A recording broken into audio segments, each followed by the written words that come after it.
Ayan mga boss, oh, Banto Kiling. Home service kami dito sa mga tarom. Ayan, yun po itong Pangasinan talaga kami. Ayan guys, sorry di kami makapag-deliver ng video okay. Andito kami, nagkakali ng aso. Ayan, tigisa kami, oh. Yan, sa mga gustong magpa-home service dyan. Ayan, bali mga tarom to guys. 4 na aso. Tapos na yung isa. Ito naman yung pangalawa. Guys, tapos na kaming mag-pit grooming dito sa may mga tarom. Yan, pinapaliguan na ni Parit isa yun. Yan, sa mga gustong magpa-pit grooming dyan. PM lang. Uy!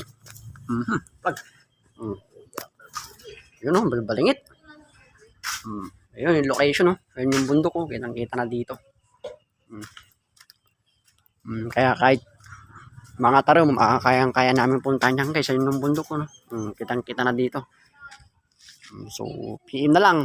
Ayun po ito, Pangasinan kami. Kami po ay nag-groom. So, ayun. Thank you na lang.